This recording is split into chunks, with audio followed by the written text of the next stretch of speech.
Hello, my beautiful angels. I hope you guys are doing well. It is Friday, and I'm going to be talking about my skincare routine. Yeah, I feel the need to say other things in an intro. I should introduce myself. My name is Haley. A lot of people call me Halo, and yeah, I'm from Kansas. I'm in New York right now. I love to hang out. I love to laugh. I love to have a good time and meet a lot of people, and I really like karaoke. Okay, apologies for like slightly messy background. You met me at a very transient point in my life.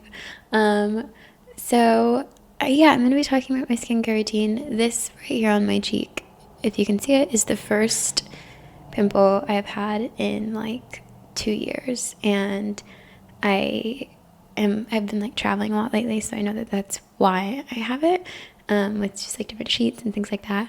But I'm really excited to tell you guys how I finally cleared my skin. And I'm just going to tell you, I guess, like a little bit about my skin growing up. I, like most teenagers, had phases of like breakouts.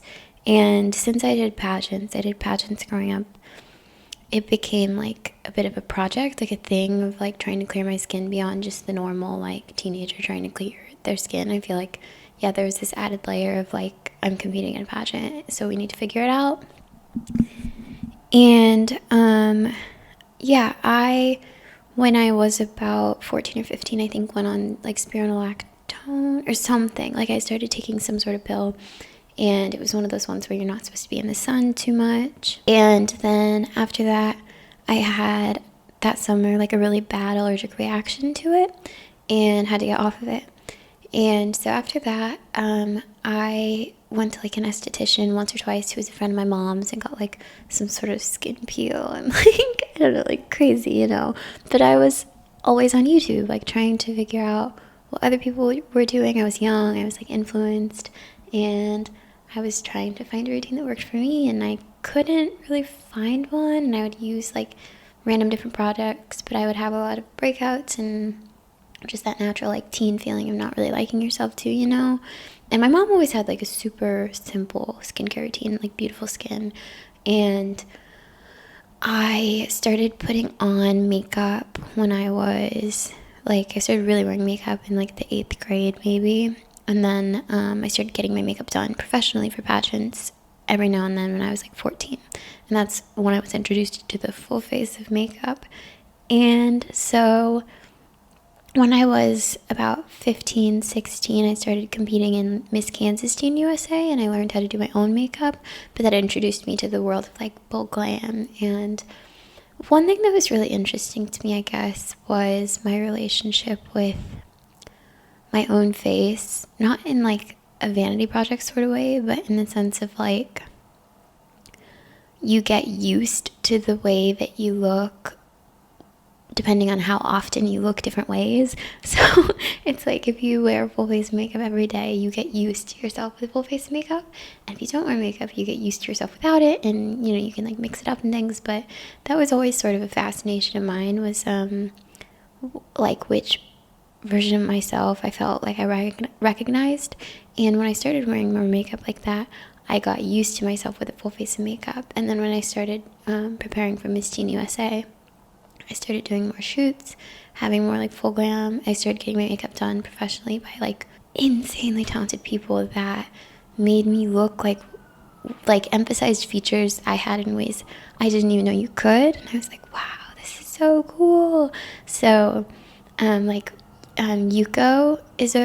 Yuko on the Go, I think is her handle. We worked with her a lot, and she was so talented, and the way she would like really subtly do makeup was insane. And she talked about it like a face was a canvas, and like she was a painter, and she would take the time to really like study her face before she like started putting product on it. So that was my first experience with that, and it was really great, and I liked it a lot. But then during my year as Teen USA, it was also my freshman year of college, and I liked the feeling of getting up and having the time to prepare, and, you know, getting ready is like this like sacred girly ritual. But I hit this wall where all of a sudden I was like, what do I look like without makeup? And I started wearing makeup so much for events, like airbrushed makeup, like really heavy makeup, that I really like was fascinated by what it would be like to not wear as much. And rewinding a little bit, leading up to Miss Teen USA, I actually started getting really bad breakouts because I think just a combination of stress and a lot of product. And I had this thing, I used to like pick at my skin a lot, almost out of anxiety. So I would get a lot of like scarring, not just on my face, but like on my chest and in different places as well. And then I remember I was having to use like Ambi cream for scarring specifically. But and there was this other, like, some sort of chemical peel or cream or something that I was given for something. And the night before the final competition, I remember putting it on my face and sleeping as I was instructed to, I think. And I woke up and I had this insane scar, like it had, like, burnt through part of my skin. And I ended up covering that with makeup, but that happened, like, the night before I won. So my skin was not happy or healthy or like great in terms of health around that time. And then in college, like I said, I, like life got a little bit less stressful over the summer, then like more stressful. And I think I had that feeling that I had to be on all the time. And if I was going to post on social media or do an event or something, I had to have like full glam. But I also didn't really know how to do full glam for my own face. So fast forward to like the pandemic. The pandemic was like a big time for me just because it's when I started seriously going to therapy for an eating disorder. And it was also, I went back to Kansas for like a month and I stopped straightening my hair. I got box braids for the first time because when I was growing up doing ballet, we weren't allowed to have styles like that. And we didn't have like long breaks where it made sense to like put them in. And I started watching a bunch of Lisa Eldridge tutorials because I was determined to figure out how to do makeup for my specific eye shape, which is a protruding eye. And so that was, like a weirdly big time in terms of myself in like the beauty industry. And I learned how to do makeup in ways that were so much more fun. And I feel like I reverted back to like middle school me, just in my bathroom, like trying on makeup looks and painting my nails and doing hair masks. And I would say my skin like chilled out, but I think I've made a video talking about how I never really felt pretty growing up. I agree, like lack of representation, I think, contributed to that a bit. And I remember right after the pandemic when I went back to college, I tried to like follow more creators that like looked like me and stuff like that. But and I think I started liking myself a little bit more, which is good, always good. And so I was like wearing more makeup and experimenting with my hair as it was growing. And then when I moved to New York when I was 22 and I had like health insurance under my first big girl job, I went to a dermatologist. And this is around the time when I was wearing a lot of makeup, but I was getting really bad breakouts. A lot of them, I think, were stress related. And I didn't feel like pretty leaving the house without makeup on. And I just had like a really hard time with my skin.